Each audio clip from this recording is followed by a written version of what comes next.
읽도록 하겠습니다. 오늘 말씀은 에베소서 6장 5절에서 9절까지 말씀입니다. 에베소서 6장 5절에서 9절까지 말씀입니다. 한 목소리로 읽도록 하겠습니다. 종들아, 두려워하고 떨며 성실한 마음으로 육체의 상전에게 순종하기를 그리스도께 하듯 하라. 눈가림만 하여 사람을 기쁘게 하는 자처럼 하지 말고 그리스도의 종들처럼 마음으로 하나님의 뜻을 행하고 기쁜 마음으로 섬기기를 주께 하듯 하고 사람들에게 하듯 하지 말라. 이는 각 사람이 무슨 선을 행하든지 종이나 자유인이나 주께로부터 그대로 받을 줄을 알미라. 상전들아, 너희도 그들에게 이와 같이 하고 위협을 그치라. 이는 그들과 너희의 상전이 하늘에 계시고 그에게는 사람을 외모로 취하는 일이 없는 줄 너희가 알미라. 아멘. 오늘은 이 에베소서 강의 19번째 시간입니다. 주권의 비밀이라는 제목으로 목사님 나오셔서 말씀 증거해 주시겠습니다.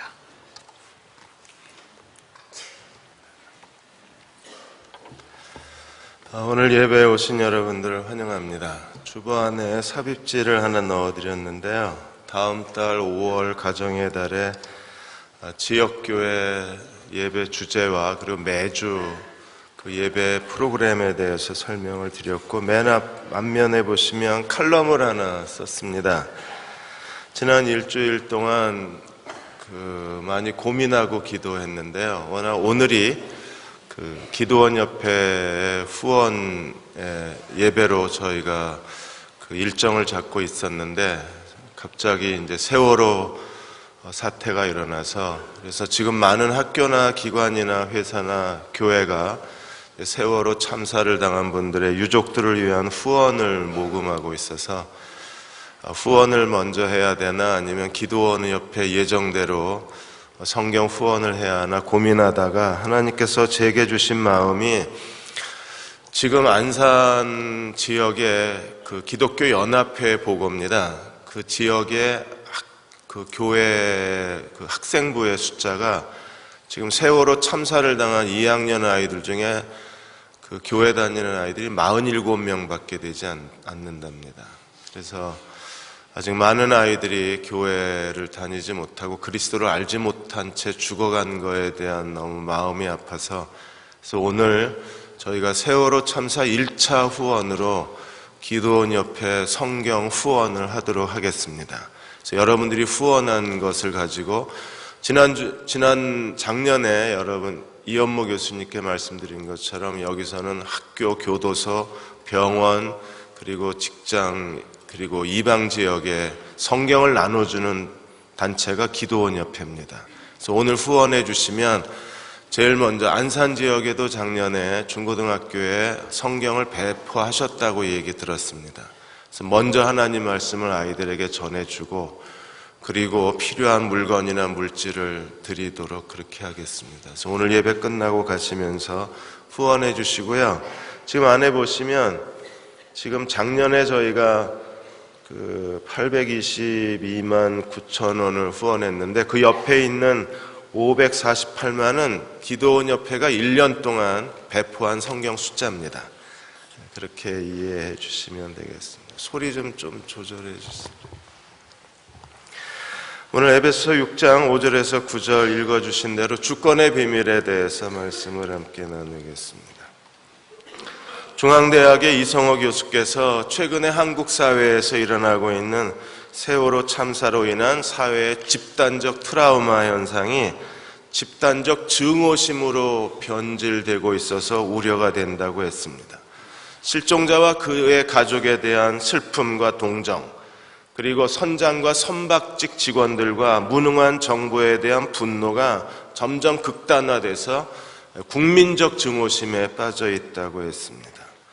이렇게 무조건 비난하고 비판하고 증오하다 보면 이 증오의 사회적 집단 현상이 대물림이 되면 우리 자녀들의 세대에는 더 걷잡을 수 없는 사회 국민 의식의 공허화가 이루어지고, 그리고 이 아이들은 정서적으로 건강하지 못한 채 성장하게 된다고 했습니다.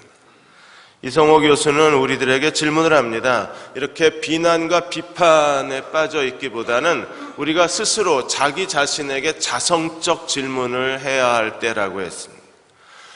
우리는 자기 자신에 대해서 내가 해야 할 책임을 다하고 있는가, 그리고 나의 의무를 다하고 있는가. 다른 사람들을 비난하고 비판하기 전에 나는 다른 사람들에 대한 배려가 있는가, 나를 먼저 챙기기보다 다른 사람을 먼저 챙길 줄 아는 사람인가.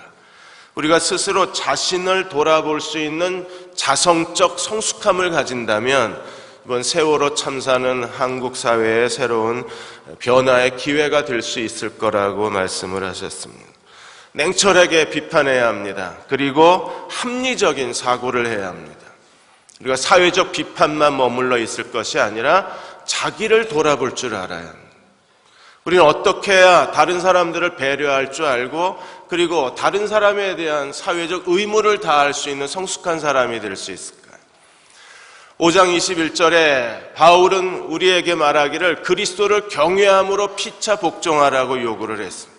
그리스도를 경외하라, 피차 복종하라, 그리스도의 주권에 복종하라. 만일에 우리가 그리스도의 주권이 살아있는 그리스도인으로 살아갈 수만 있다면 지금 한국 사회에서 일어나고 있는 이런 사회적 병폐는 일어나지 않을 거예요. 로마 사회에는 크게 로마의 가정은 세 관계로 이루어져 있는데 남편과 아내의 관계가 있고 부모와 자녀의 관계가 있고 그리고 종과 상전의 관계가 있습니다. 종과 상전의 관계는 이게 사회적 직장 관계가 아니라 그 당시에 로마 사회의 가정의 구조였었어요. 그래서 어느 가정에든지 가정에 들어가면 남편과 아내가 있고 부모와 자녀가 있고 상전과 종의 관계가 있었습니다. 왜 그렇습니까? 로마 사회는 노예 제도의 사회이기 때문에 그렇습니다. 그 당시에 그리스 로마 사회에서는 인구의 3분의 1이 노예였습니다. 세 사람 중에 한 사람이 노예입니다. 그래서 노예는 그 당시 지중해 연안 국가들이 경제를 이끌어가는 경제 시스템이에요. 그리고 노동력의 가장 기본적 구조가 노예제도입니다. 그렇기 때문에 바울이 이 노예에 대해서 상전과 종에 대해서 오늘 6장 5절에서 9절까지 말씀을 하면서 노예제도를 비판하진 않아요. 이 노예제도는 비인간적이고 폭력적인 제도이기 때문에 이 노예제도는 그리스도의 정신에 위배되기 때문에 노예제도는 사라져야 된다고 말씀하지는 않습니다. 오히려 종들아 그리고 상전들아 말하면서 새로운 그 노예 제도 하에서의 새로운 인격을 우리들에게 말해주고 있는 거예요. 왜 그러냐 하면 이게 노동의 기본적 구조이기 때문에 그렇습니다. 그 당시에 지금 우리가 직업을 갖고 있는 많은 분야가 다 노예들이 하는 일이었어요.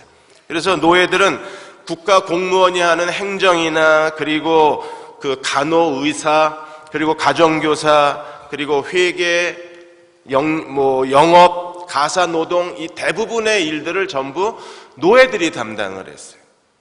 노예는 그 당시에 하나의 직업입니다. 초창기의 노예는 전쟁에 포로로 끌려오거나 아니면 다른 나라에 가서 인질로 사로잡혀온 사람이 노예 1세대라 그러면 노예 2세대, 3세대의 사람들은 집에서 태어난 노예들이에요. 그들은 스스로 이 노예라는 직업을 자랑스럽게 여겼습니다. 그럼 노예로 인생이 끝나냐? 그렇지는 않습니다. 10년, 20년 정도 어느 정도 노예로 살다가 그가 노동력이 약해지면 그 다음에 주인이 그 노예들에게 보상으로 자유를 줬어요. 이렇게 노예 제도의 이 순환을 통해서 로마 경제가 발전하고 지중해 연안 국가들의 경제가 활성화될 수 있었던 겁니다. 그러므로 바울이 그 어떤 사람도 어떤 정치가도 철학자도 노예제도를 비판하지 않았는데 바울은 복음의 사도가 되어서 노예제도를 비판하지 않아요. 그리고 노예제도에 대한 전혀 새로운 관점을 우리들에게 보여주고 있습니다. 이 제도를 붕괴해야 되느냐? 그거보다 바울은 그 제도 하에서 그리스도인이 올바른 신앙적 관점, 그들은요 주인과 노예가 다 같은 교회에서 만났습니다. 대흥 침례교회 예배를 드리면 여기에 상전도 있고 종도 있는 거예요. 그들이 하나님 나라에서 어떤 관계를 가져야 되는가, 교회 안에서는 어떤 태도를 가져야 되는가, 이게 해결이 돼야 노예 제도에 대한 성경적 올바른 태도를 가질 수 있는 겁니다. 바울이 고린도전서 7장 22절에서 이렇게 말합니다. 부름을 받은, 하나님의 구원받은 종은 그리스도 예수 안에서 자유자다. 그리고 상전은 그리스도 예수 안에서 그는 그리스도의 종이다. 그러므로 모든 사람이 다 종이고 모든 사람이 동시에 다 상전이 되는 것, 이게 하나님 나라의 비밀이고 예수 그리스도의 주권이 우리에게 가져오는 비밀이라고 말하고 있어요. 그러므로 종도 더 이상 종이 아니고 상전도 더 이상 상전이 아닌 거예요. 종도 자유인이 되고 주인은 또다시 종이 되는 이러한 그 역현상으로 말미암아 바울은 우리가 이 시대에서 어떻게 종과 자유인으로 살 것인가를 가르쳐주고 기독교에 대한 바른 윤리를 우리들에게 제공을 해줍니다. 그러니까 하나님 나라를 사는 동안에 우리는요, 어떤 태도를 가져야 합니까? 종이 더 이상 종이 아니고 상전이 더 이상 상전이 아니라면 이러한 하나님 나라 메커니즘 속에서 우리는 어떤 윤리를 가져야 되는가? 오늘 6장 5절에서 9절까지 바울이 가르치는 게 뭐냐 하면 일과 노동, 그리고 사람과 노동에 대해서 기독교적 관점, 그리고 올바른 그 인간 하나님의 주권에 근거한 인격성을 가지라는 겁니다. 그 인격성의 핵심이 무엇입니까? 우리는 사람을 사람으로 대하지 말고 사람을 대할 때 주님을 대하듯이 하라는. 그래서 골로새 3장 24절에서는 이렇게 말합니다. 우리가 그 주 그리스도를 섬기느니라. 소리 좀 잔향이 너무 심한 것 같아요. 제가 자꾸 뒤로 도망가고 있거든요, 지금.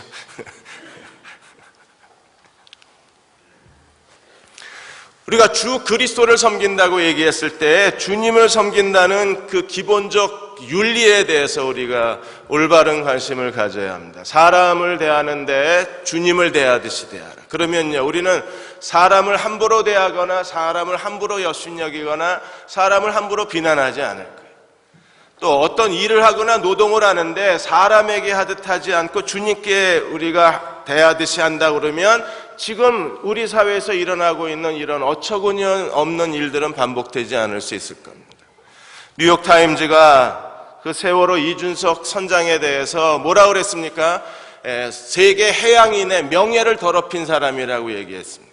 그리고 많은 미국의 블로거들이 이준석 회장에 대한 별명을 붙여주었는데 세월호의 악마라는 이름으로 불리워진다고 그랬습니다. 그럼 이 사람이 왜 이렇게 됐습니까? 도대체 이 사람이 이렇게 비인간적이고 짐승처럼 행동하게 되는 가장 큰 이유가 어디 있나요? 기독교의 기본적 윤리가 없는 거예요. 사람에 대한 윤리가 없고 그리고 자기 직업과 노동에 대한 윤리가 없는 사람입니다. 우리가 모든 일을 할 때 주 그리스도를 섬기는 마음으로 자기 일을 하고 사람을 대할 수 있다면 이런 비극적이고 비윤리적인 행동을 하지 않을 수 있을 것입니다. 노동의 윤리는 정말 중요합니다. 이게 잘못됐기 때문에 오늘 구원파가 생긴 거예요. 모든 사이비 종교와 구원파가 말하고 있는 기본 교리가 무엇입니까? 유병헌 전 그 세모 회장이 최후 재판을 받았을 때 이 대전 지법에서 재판을 받았습니다. 그때 재판장이 유병헌 회장에게 읽어준 재판문이 이런 그 재판문이었습니다. 오늘 기존의 기성교회의 모든 예배를 유병헌 회장이 부정하고 그것을 정죄를 했습니다. 기성교회 예배는 잘못됐다. 예배라고 하는 것은 하나님의 사람들, 구원받은 사람들이 교제를 나누는 게 예배다. 예, 이게 어느 정도 사실입니다. 그러나 그 다음부터 이 유병헌 회장이 말하는 구원파, 권신천 목사 이쪽의 교리가 이상한 데로 흘러가는 거예요. 구원받은 하나님의 사람들이 교제하는 게 교제인데, 그러면 이 교제가 어떤 걸 통해서 교제가 돼야 되느냐? 교제를 나누기 위해서는 공간이 필요하고 교제를 나누기 위해서는 일이 필요하다는 겁니다. 이게 회사예요. 그래서 회사가 교회가 되는 겁니다. 회사가 곧 교회고 이 회사를 통해서 교제를 나누어야 하기 때문에 그래서 이 유병헌 회장이 사무 트레이닝 다 쓰러져가는 회사를 인수해서 모든 신자들을 전부 직원화시킨 거예요. 이렇게 시작한 게 세모고 또다시 최근에 일어나고 있는 청해진이 되고 유병헌 씨의 계열사가 국내외적으로 모두 50개가 넘습니다. 그럼 50여 개의 그 교회 신도들의 140억의 헌금을 거기에 기초자금으로 해서 이렇게 유병헌 제국을 완성을 했는데 거기에 모든 직원들이 다 구원파 신도들인 거예요. 그들은 헌금도 다 뺏기고 더군다나 노동력 착취를 당하는 겁니다. 무보수로 일을 하거나 아니면 저임금으로 일을 하거나. 왜 그래야 합니까? 노동윤리가 잘못된 거예요. 이 노동윤리를 유병헌 회장은 뭘로 바꿔놨습니까? 교회가 사업이다. 교회가 노동이다. 그러니까 노동하는 게 교회 다니는 거예요. 노동하는 게 하나님을 섬기는 겁니다.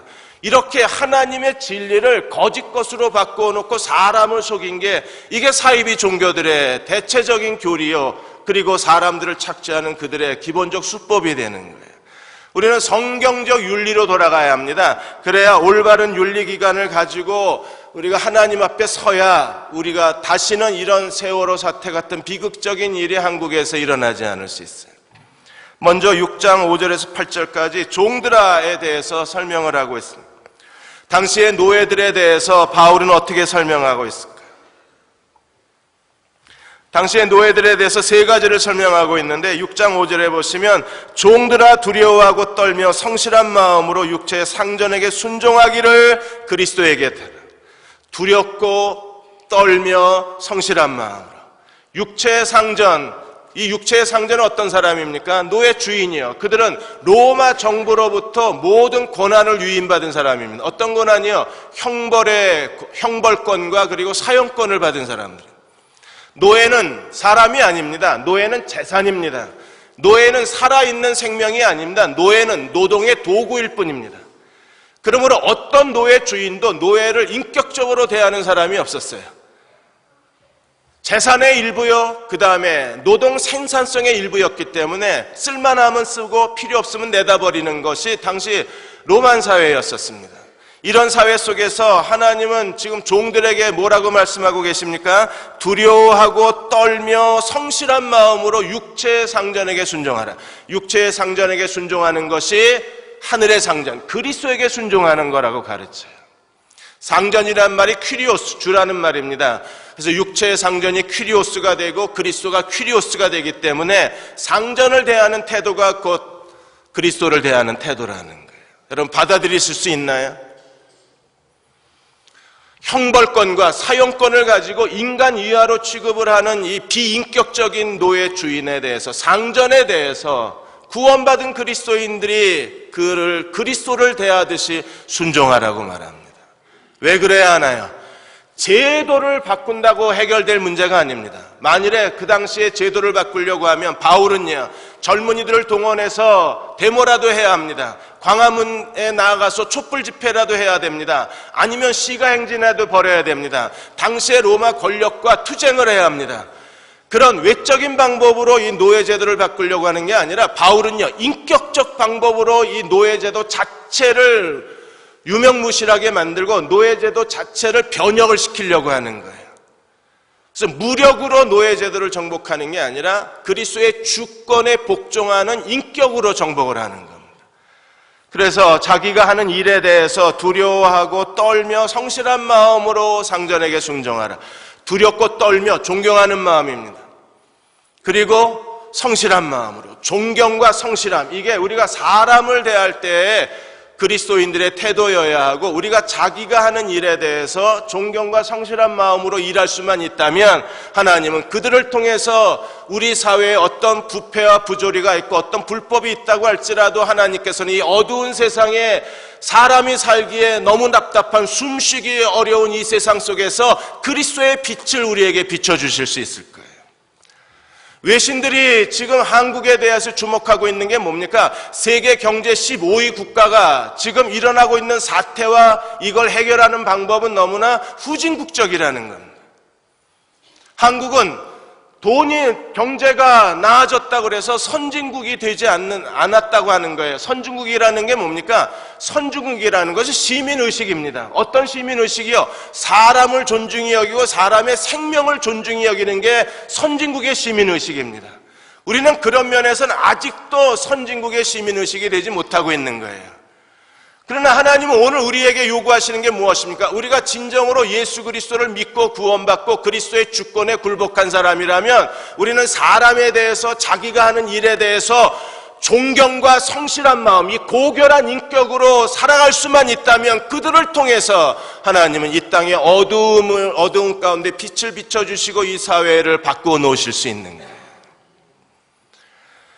예수 믿는다고 말하면서 사람을 함부로 대하는 사람들이 우리 주변에 너무나 많습니다.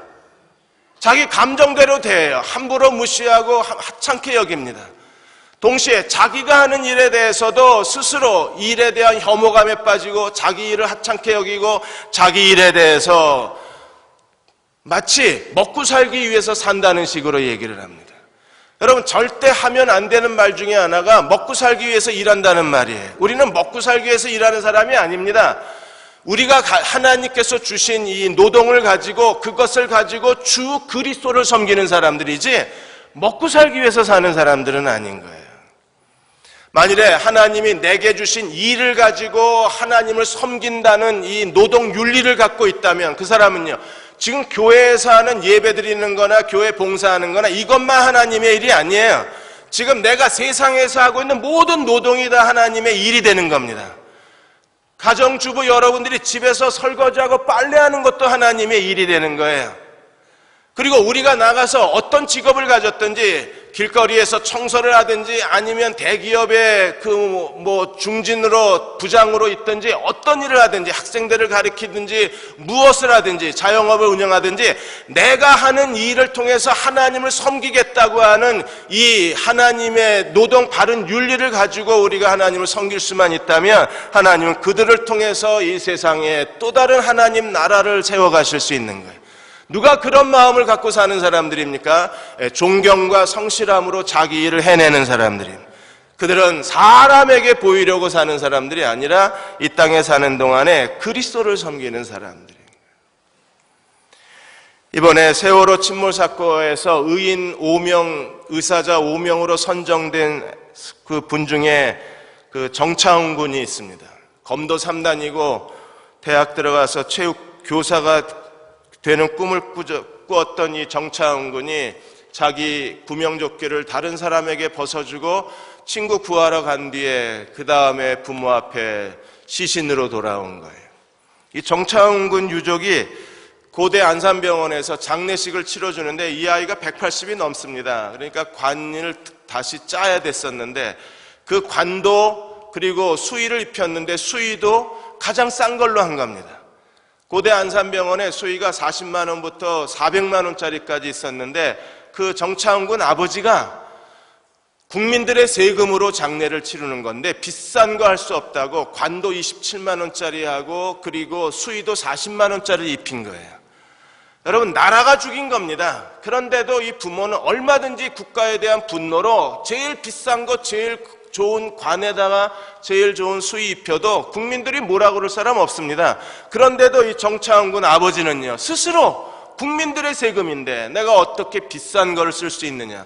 그분만 그런 게 아닙니다. 단원고 그 학생들 부모들이 다 아이들을 장례 치르면서 가능한 저렴한 걸로 아이들 장례를 치렀어요. 왜? 국민 세금이니까. 여러분, 이게 존경하는 마음이고 이게 성실한 마음입니다. 우리가 사람에 대해서 자기가 하는 일에 대해서 우리가 우리 주변의 일들에 대해서 이런 존경심과 성실함으로 대할 수만 있으면 이게 고결한 인격 아닌가요? 사람에게 보고 싶어하는 게 이 고결함 아닙니까?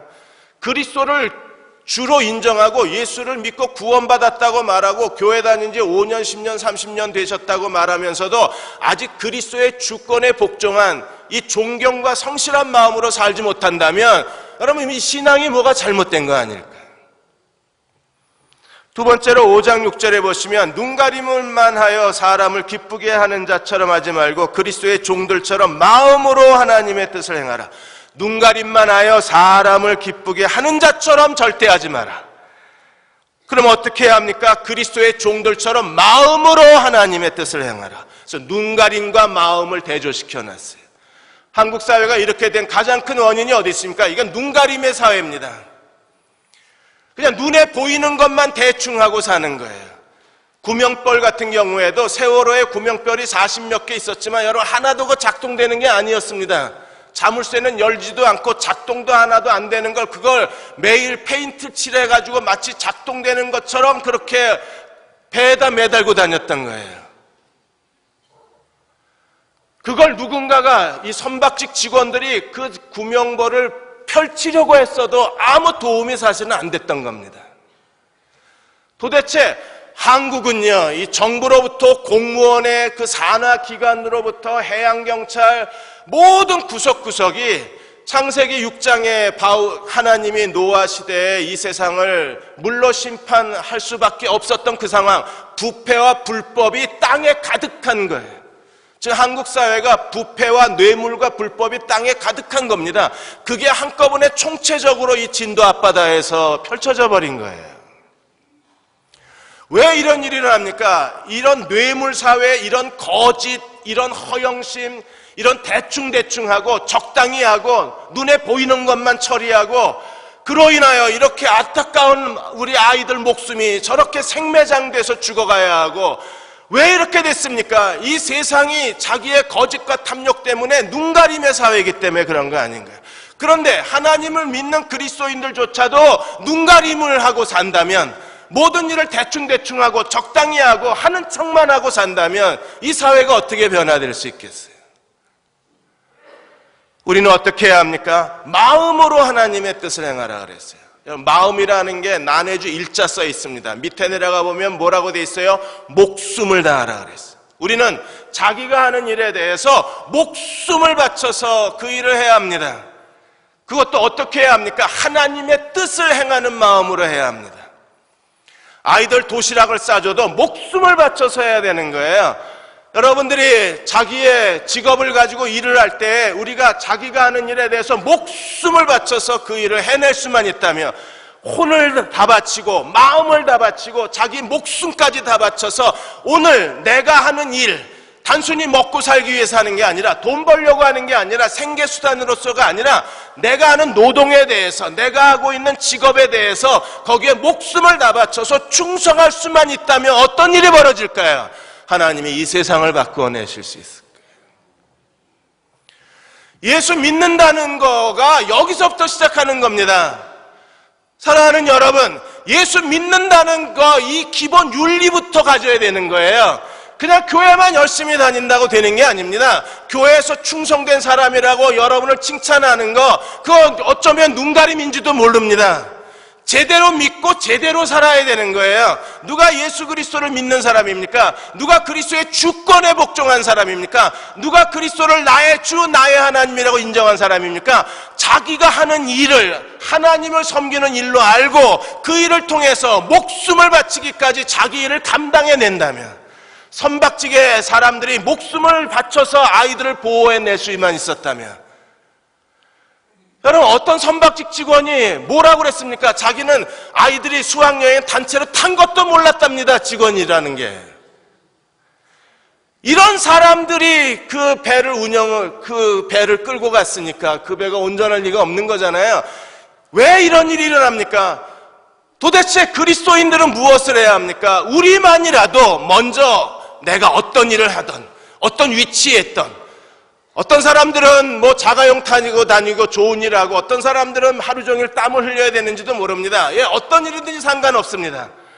하나님이 내게 주신 일에 대해서 내가 그리스도를 섬기는 마음으로, 하나님의 뜻을 행하는 마음으로, 하나님의 일을 한다는 거룩한 마음으로 그 일에 자기의 혼을 쏟아붓고 자기의 모든 충성을 다 바칠 수만 있다면 우리 사회 달라지지 않을까요?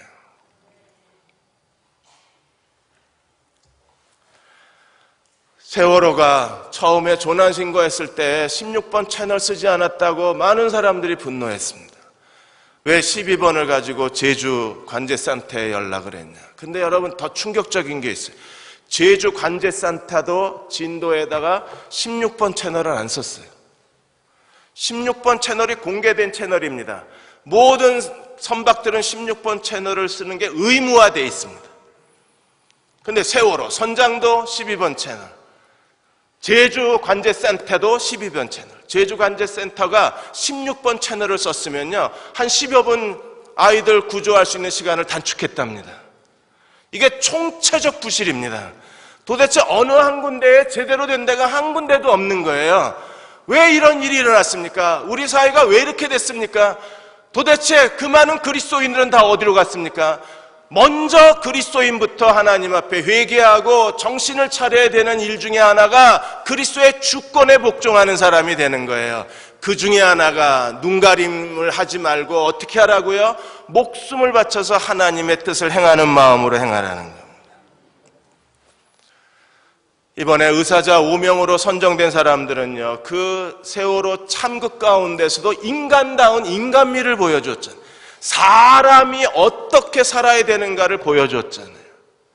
정차웅 그 고등학교 학생으로부터 시작해서 선생님 남윤철, 최혜정 선생님, 그리고 박지영 그 승무원하고 거기에 사무장이었던 양대홍 사무장, 이 사람 5명은요 자기 목숨을 구하는 것보다 학생들 목숨을 구하기 위해서 기꺼이 자기 목숨을 내다버린 거잖아요. 우리들은 그들에게 감동합니다. 그리고 그들을 의사자로 선정해야 된답니다. 그리고 그 사람들을 국립묘지로 보내자고 네티즌들이 지금 청원을 힘쓰고 있습니다. 왜 그래야 되나요? 사람다운 삶을 보여준 거예요. 사람다운 인격을 보여주었기 때문에.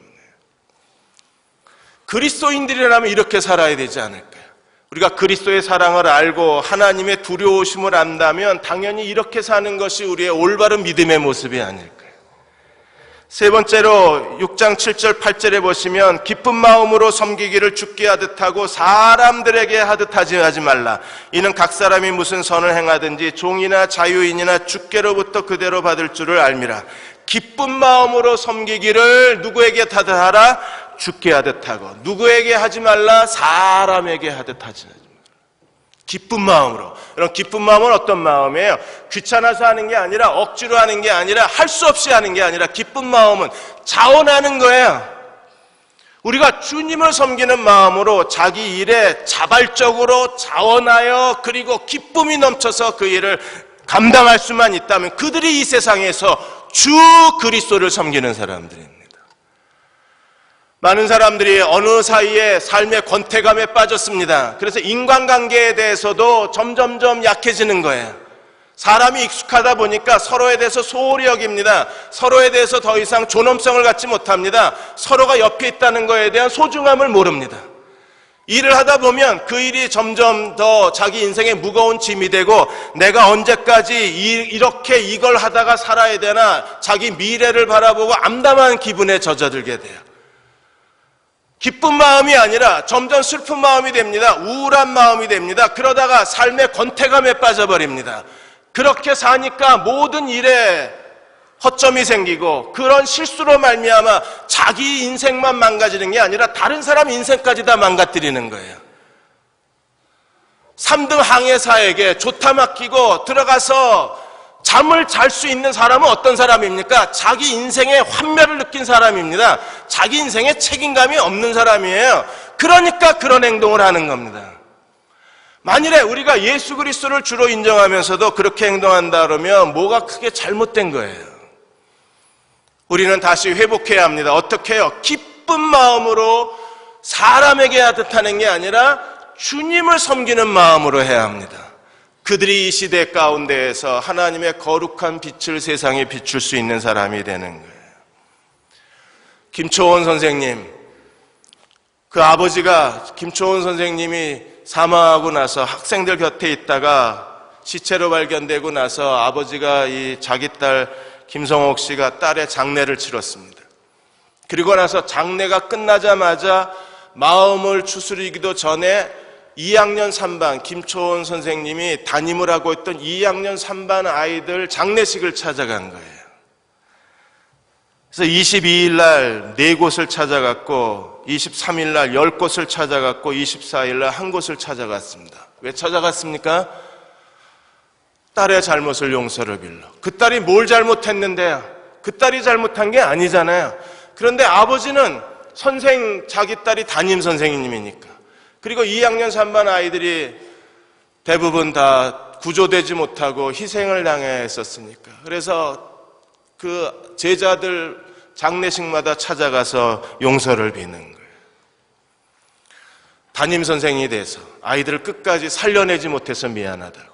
담임 선생이 돼서 끝까지 아이들을 부모님 품으로 돌려보내지 못해서 미안하다고. 부모님에게 험한 말 들을 거 각오하고 험한 일 당할 거 각오하고 학생들 장례식장을 찾아갔는데 오히려 그 학생들 부모님이 이 선생님 아버님을 끌어안고 서로 울면서 서로를 위로하고 누구의 잘못도 아니라고. 여러분, 어떻게 이런 생각을 하게 됐을까요? 자기가 당한 일도 슬픈데, 그런데 자기가 그 담임 선생님이 자기 딸이라는 이유 때문에 그 학생들의 장례식에 찾아가서 그 부모에게 용서를 빌고 그 부모를 위로하고자 하는 그 마음을 어떻게 가졌을까요? 이게 기쁜 마음입니다. 기쁘다는 것은 무엇을 뜻합니까? 자기가 해야 할 일을 아는 거예요. 누가 시키지 않아도, 누가 등 떠밀지 않아도 자기가 지금 뭘 해야 하는지 알고 어떻게 해야 인간답게 사는 건지를 알고 자기가 한 일에 대해서 어떻게 해야 의무를 다하는 건지 알고 의무 이상의 의무를 다하는 사람들, 그들이 누굽니까? 이 땅에 사는 동안에 기쁜 마음으로 사람에게 하듯 하는 게 아니라 그리스도에게 하는 사람들이에요. 사람에게 하는 사람은요, 그냥 자기 딸의 죽음에 대해서 슬퍼하고만 있어도 누가 뭐라 그러질 않습니다. 그러나 그 아버님은 진정한 인격자입니다. 이런 분들의 부모에게서 자라난 딸이니까 그렇게 자기 학생들하고 끝까지 생사를 같이 하지 않았을까요? 오늘 그리스도인들이 이렇게 살아야 되는 이유가 어디 있어요? 8절에 보시면 너희가 각 사람이 무슨 선을 행하든지 종이나 자유인이나 주께로부터 그대로 받을 줄 알미라. 그대로 받는다 그랬습니다. 내가 산 그대로 받는 거예요. 내가 거짓되게 살았으면 하나님은 나를 거짓되게 다루실 겁니다. 내가 눈가림만 하고 살았으면 하나님이 결국 내 인생도 눈가림의 인생으로 만들어 버리실 거예요. 그러나 내가 두렵고 떨림으로 성실함으로 내 인생을 살았다면 하나님도 내게 성실함으로 갚아주실 것입니다. 그러니까 미래에 내세에만 상급이 있는 게 아니라 오늘 이 시대에 사는 동안에 우리는 내가 행한 대로 그대로 받는 거예요. 여기에 기본적인 하나님의 주권의 비밀이 있는 겁니다. 우리가 그리스도를 주로 믿고 그 앞에 무릎 꿇은 사람이라면 사람을 대할 때에 주님을 대하듯이 하고 자기의 일을 할 때 죽게 하듯 할 수만 있다면 우리는 주님께로부터 그대로 받게 될 거예요. 만일에 사람에게 하듯이 대충 적당히 뇌물이나 쓰고 거짓이나 쓰고 그냥 형식적으로 일을 처리하면 결국에 내게 돌아오는 것은요, 사람에게 대한 그대로가 우리에게 돌아올 수밖에 없을 거예요. 마지막으로 9절에 보시면 상전들에 대해서 권면을 하시는데 상전들아 너희도 그들에게 이와 같이 하고 위협을 그치라. 이는 그들과 너희의 상전이 하늘에 계시고 그에게는 사람을 외모로 취하는 일이 없는 줄 너희가 알미라. 상전들이 해야 될 일은 뭐예요? 너희도 그대로 행하고 우리가 행한 그대로 받고, 상전들은 어떻게 해야 돼요? 종들에게 명령하신 세 가지 교훈처럼 너희도 종들처럼 똑같이 살아라. 왜? 너도 종이다. 누구의 종이요? 하늘의 상전 그리스도의 종이기 때문에 너도 종들처럼 똑같이 행하라는 거예요. 그럼 종과 주인이 동일하게 그리스도의 주권에 복종하는 삶을 살면 그 가정은요 변화될 수 있을 거고, 그러한 사회는 저절로 바뀌어져서 나가서 촛불 킬 일도 없습니다. 나가서 데모하며 최루탄 맞을 일도 없습니다. 우리가 이 땅에 사는 동안에 그리스도의 주권대로 복종하고 하나님의 주권에 순종하는 삶을 살고 모든 일을 할 때 죽게 하듯 하고 모든 사람을 대할 때 죽게 대하듯이 할 수만 있다면 하나님은 그들을 통해서 세상을 바꾸어 내실 거예요. 그들이 그리스도인들입니다.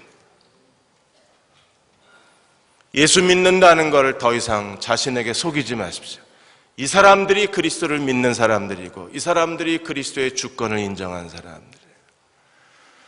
우리 옆에 있는 카이스트의 정재승 교수가 재미있는 칼럼을 많이 쓰십니다. 지난번에 사회심리학자 팀 샌더스 박사의 글을 인용을 하셔서 글을 쓰셨어요. 팀 샌더스 이 박사는 사람이 같이 일을 할 때 어떤 사람과 같이 더불어 일하고 싶은가? 호감이 있고 매력적인 사람과 일하고 싶다 그랬어요.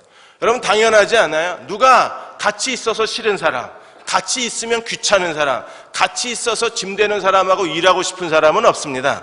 같이 있어서 즐겁고 같이 있어서 호감이 느껴지고 그리고 매력적인 사람 옆에서 같이 일하고 싶은 건 당연하잖아요. 그래서 호감도를 높이고 매력을 높여야 된다고 그랬어요. 그리고 아이들이 어려서부터 호감 있는 아이로 키우는 게 부모가 해야 할 일이라고 그랬습니다. 그럼 어떻게 호감도와 매력이 높여질 수 있는가? 얼마나 진실한가? 얼마나 이타적인 사람인가? 그리고 얼마나 공감 능력이 뛰어난가? 얼마나 남의 말을 잘 들어주는가? 그리고 얼마나 다른 사람에 대한 배려하는 마음이 큰가? 여러분, 어떻게 이런 걸 가질 수 있나요? 이기적이지 않고 이타적이고 다른 사람들에게 공감 능력이 뛰어나고 다른 사람들의 말을 들어줄 줄 알고 그리고 다른 사람들에게 배려하는 마음이 크고, 누가 이렇게 될 수 있어요? 사람에게 하는 것이 아니라 그리스도에게 하는 사람들은 이렇게 살 수가 있는 거예요. 그들은 어디를 가나 호감 있는 사람이 되고 어디를 가나 다른 사람들에게 매력적인 사람이 될 수 있을 거예요. 이들이 성령 충만한 사람입니다. 여러분, 성령 충만 착각하지 마십시오. 성령 충만한 사람들, 이 어두운 세상 가운데 그리스도의 빛이 되는 사람들, 누구예요? 모든 일을 할 때 사람에게 하듯 하는 게 아니라 그리스도에게 할 수 있는 사람들, 주 그리스도를 섬기는 사람들, 사람을 대하는데 주님을 대하듯이, 자기 일을 하는데 죽게 하듯이, 교회 봉사를 해도 죽게 하듯이, 모든 걸 주님께 하듯이 주님을 섬길 수 있는 사람들, 그들이 성령 충만한 사람들이에요. 그리고 그들이 이 세상에 빛된 사람들입니다.